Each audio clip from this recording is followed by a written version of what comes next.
Hey guys, welcome back to the channel. The guys have been putting in some late night hours on the race truck, trying to get ready for UCC. Todd is out of town, he's on vacation. So we decided, you know what? Todd's not here to say no, so we're gonna start chopping up this truck. First thing we did is we got rid of that windshield. That windshield was destroyed, and now you can see it is out. So we're ready to put the Lex in. We got the fiberglass front clip. It's half mocked up on this part of metal that we cut out, like the spare tire support, the insides of the doors. There was all this metal left before. You got to remember, Todd used to race the Super Street Index, or the Super Street class in NHRDA. That had a 6,000 pound weight minimum. You couldn't weigh less than that. The truck weighed 6,020 pounds. There was no reason to cut weight out because we raced in that. NHRDA is no longer around, and UCC is the only major event we're going to race, this year that we know about. So we're like, let's take all the weight we can. That's easy.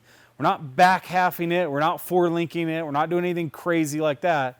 But this represents a couple 100 pounds of metal. We got a couple cross members we had to cut out. We got some DOM tubing here on the ground. Pretty lightweight, thin wall stuff.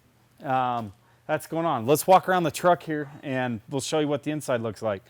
Okay, so you can see we cut the insides of the doors out right here. We did some speed holes here. I dropped an ounce or two per hole there. Not a big deal. You notice the firewall's all cleaned up. We had a rat's nest of wiring. When that firewall came back, all that mounted electrical came off, and it wasn't super clean to begin with, but we're gonna clean all that up. We beat the firewall back in. Windshield's out, all this glass is out. You notice the side windows are out, the back. We've got some polycarbonate, or Lexan as it's called, to go in here, just to get rid of all that heavy glass. Yeah, we gutted it. Good. Let's go to the back and check out what we did back there.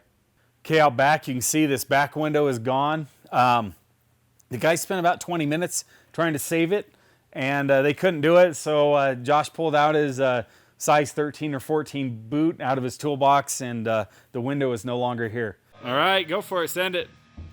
Oh, glass hit me.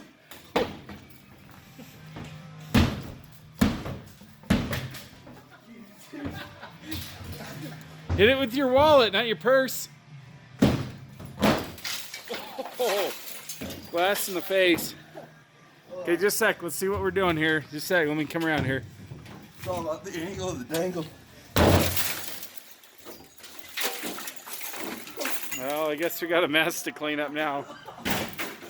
Good thing Todd's in vacation. He couldn't say no, right? So we beat this out with a boot.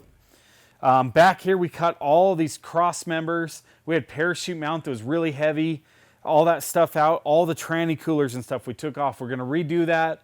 Route it just a little bit better, a little more professional. You got to realize this truck has been a race truck that has slowly progressed from a street truck for the past 8 years. At some point, you got to just cut all the crap off and start over and lay it out where it just fits better, it looks better, it makes more sense, and that's kind of what we're doing. So we've got all that out. We have the sled pull hitch on here because we've got to make sure the sled pull hitch will mount with whatever cross members we add.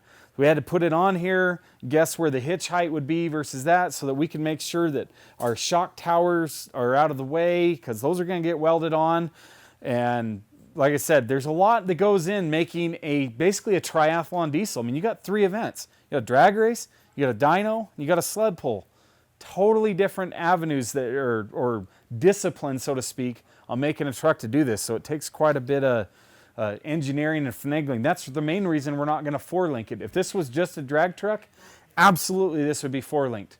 But because we have to sled pull, we want a frame for our hitch to come on. Because we're dynoing, sometimes 4-links do some weird stuff on the dyno when you're strapping them and loading it. We have a lot of experience with leaf springs and Caltrax on the dyno, where we believe we can get more traction than anybody on the dyno just because we put a lot of time into it. Luckily, we have a dyno that has the same size roller, so we can play with different tire and leaf spring angles and Caltrac preloads and strapping techniques. But rest assured, we need a frame that will hold the power. Okay, there's a lot of guys asking, what are you guys going to do to make a reliable engine this time around? I mean, I got to be honest with you. We've talked to a lot of the top echelon of mechanical injection engine builders. None of them want anything to do with this contest. They think trying to dyno and race the RPM like that, trying to drag race where it pulls it down several times in a run, and build a sled pulling engine are so different that they would never build the engine the same for any of those. They think it's crazy to try to do that. We're working with the best in the industry, and the best in the industry is telling us what you're doing is kind of uncharted territory with the mechanical injection system, with fixed timing, with some of the stuff you're doing. It's not that we're making more power than's ever been made. We're using it and applying it differently. Normally a sled pull engine doesn't get up to 6,000, 6,500 RPM and shifted and pulled right back into the peak torque of the engine. You do that on a top Super B Hazley engine, they bend rods. When they get a really tight track and their gearing's wrong and it bogs the engine down, they'll start bending rods. I mean, stuff happens, blocks blow up. So bear with us. We're trying to make it reliable, and we're working with that. But let's go have a look at this engine I've been working on right now. We have a lot of spare parts from before, so we actually are going to build two complete engines, a main engine and a backup engine. Right now I've got the backup engine ready because I've got pistons, I've got new rods, I've got a new cam, I've got a bunch of stuff together, and let's go check that out really quick. Okay guys, in years past, we've never had a good backup engine, something we thought we could still have a chance to win the event with. Well, this year, we're coming with a legitimate backup engine. We've got some diamond pistons that have been used in years past. They got a few little valve imprints on them, but you know, they're left over, so we've got some good gnarly pistons. We've got a nice solid block from Hamilton, a brand new one here. It's all set up for 4250 bore size. It's going to stay the same bore size and new cam, and we're really excited about this. A couple updates we're doing. We haven't been loving the bearing wear we've been seeing on some of the main bearings. We're making all this horsepower. In the past, we never had issues, and we would use these Gorilla girdles. Well, to be honest with you, this girdle was never meant to go over 1,500 horsepower. When you do that, industrial sells, I think, a silverback girdle or something. But rather than that, we decided, you know, we're mechanical guys. We're going to talk to one of our sled pulling buddies. So we called up one of our friends over there at Kenny's Pulling Parts, and Kenny has a 5/8 inch thick girdle. And you notice this girdle's way wider because it actually catches the pan rail bolts. This isn't as friendly for a DIY guy because you got to have some access to some machining tools and stuff to make all this fit well, because you know you've got to machine the caps to be the perfect height to fit the girdle, where the Gorilla girdle's kind of a, you know, it's an easy bolt-on part. This requires a little more technical skill, but obviously this is much heavier, much better. So we're going to put this girdle on. We're going to put these pistons in there, and then we've been working both with Wagler and with Carrillo on rods. So we have a set of Wagler rods and a set of Carrillo rods.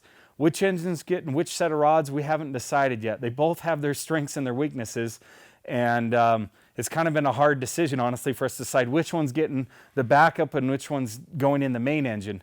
That said, if past performance is any indicator of what's going to happen in the future, the backup engine is probably what's going to go to UCC anyway. So maybe we should put the best parts in the backup engine and the ones that we don't like as much in the main engine. And then, but anyway, that's another point. But anyways, if you're new here, like, subscribe, follow us on the channel, follow us along on this build. You know, in another 2-3 months, you're going to see all this hard work put into action. Hopefully we can come home with a win this year, but like I said, UCC is a big, long event. I mean, it takes a stellar combination to come home, you know, champion from an event like that. We're giving it a lot better go this year, hoping that we're a lot more prepared, and we're hoping you guys can root for Team Mechanical Injection, Team Mechanical Mafia, Team Power Driven Diesel. Thanks.